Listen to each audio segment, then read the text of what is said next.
Hi, I'm going to read you the story of Miss Rumphius with words and pictures by Barbara Cooney. Miss Rumphius.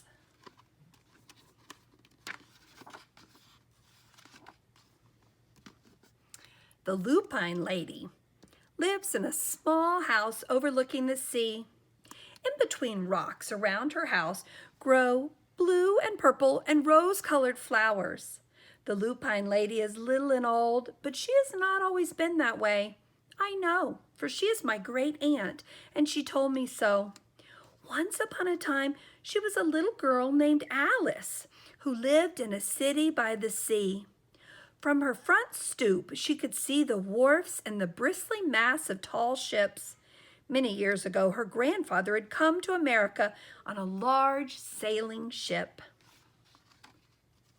Now he worked in the shop at the bottom of the house, making figureheads for prows of ships and carving Indians out of wood to put on in front of cigar stores. For Alice's grandfather was an artist. He painted pictures too, pictures of sailing ships and places across the sea. When he was very busy, Alice helped him put in the skies. In the evening, Alice sat on her grandfather's knee and listened to his stories of faraway places. When he had finished, Alice would say, "When I grow up, I too will go to faraway places, and when I grow old, I too will live beside the sea." "That is all very well, little Alice," said her grandfather, "but there is a third thing that you must do." "What is that?" asked Alice. "You must do something to make the world more beautiful," said her grandfather. "All right," said Alice, but she did not know what that could be. In the meantime, Alice got up and washed her face and ate porridge for breakfast, and she went to school and came home and did her homework. And pretty soon she was grown up. Then my great Aunt Alice set out to do those 3 things she had told her grandfather she was going to do. She left home and she went to live in another city far from the sea and the salt air. There she worked in a library, dusting books and keeping them from getting mixed up and helping people find the ones they wanted. Some of the books told her about faraway places. People called her Miss Rumphius now. Sometimes she went to the conservatory in the middle of the park, and when she stepped inside on a wintry day, the warm, moist air wrapped itself around her, and the sweet smell of jasmine filled her nose. "Oh, this is almost like a tropical isle," said Miss Rumphius, "but not quite." So, Miss Rumphius went to a real tropical island where people kept cockatoos and monkeys as pets. She walked on long beaches picking up beautiful shells, and one day she met the Baparaja, king of a fishing village. "Oh, you must be tired," he said. "Come into my house and rest." So Miss Rumphius went in and met the Baparaja's wife. The Baparaja himself fetched a green coconut and cut a slice off the top so Miss Rumphius could drink the coconut water inside. Before she left, the Baparaja gave her a beautiful mother-of-pearl shell on which he had painted a bird of paradise and the words, "You will always remain in my heart." "Oh, you will always remain in mine too," said Miss Rumphius.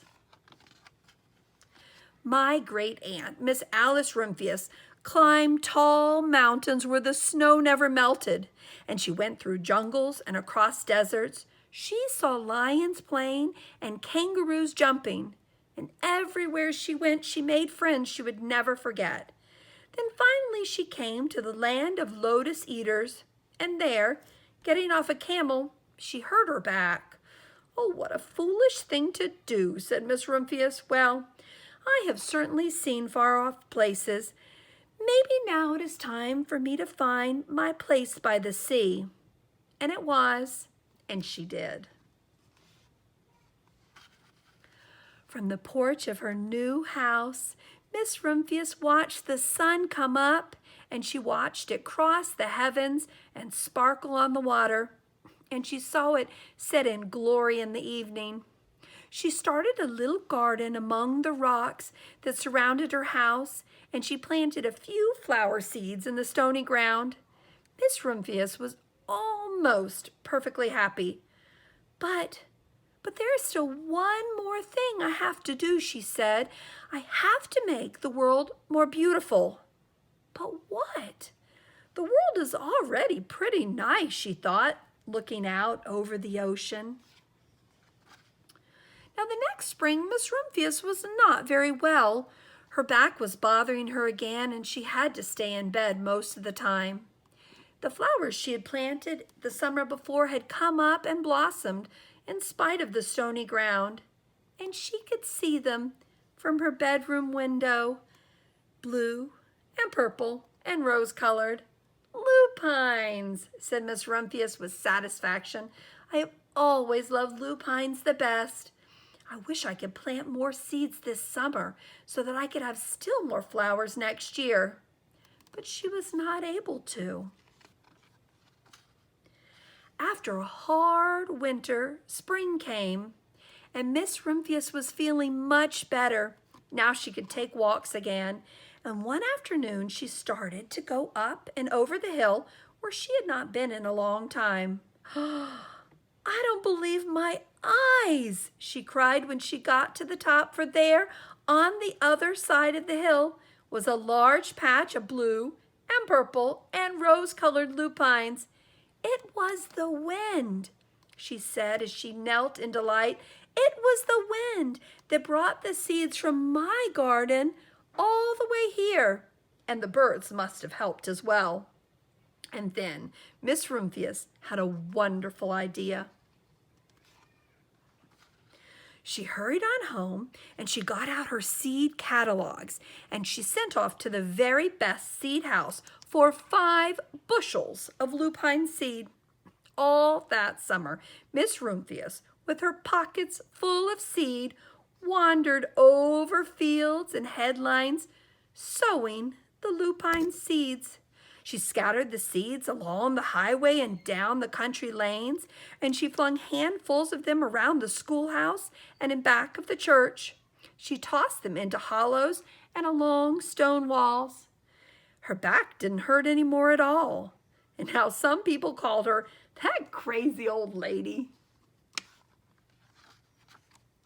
The next spring, there were lupines everywhere. Fields and hillsides were covered with blue and purple and rose-colored flowers. They bloomed along the highways and down the lanes. Bright patches lay around the schoolhouse and in back of the church. Down in the hollows and along the stone walls grew the beautiful flowers. Miss Rumphius had done the third and most difficult thing of all. My great-aunt Alice, Miss Rumphius, is now very old. Her hair is very white, and every year there are more and more lupines. Now they call her the Lupine Lady. Sometimes my friends stay with me outside her gate. They stand there curious to see the old lady who planted the fields of lupines. When she invites us in, they come slowly. They think she is the oldest woman in the world.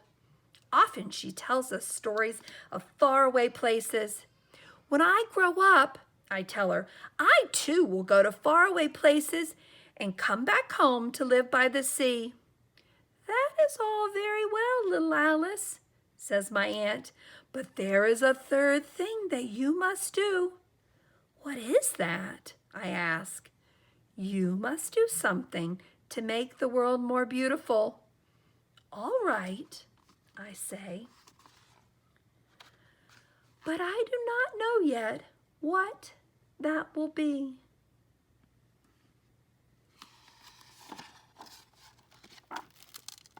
The end. I hope you enjoyed the story of Miss Rumphius, and I wonder what you might do to make the world more beautiful.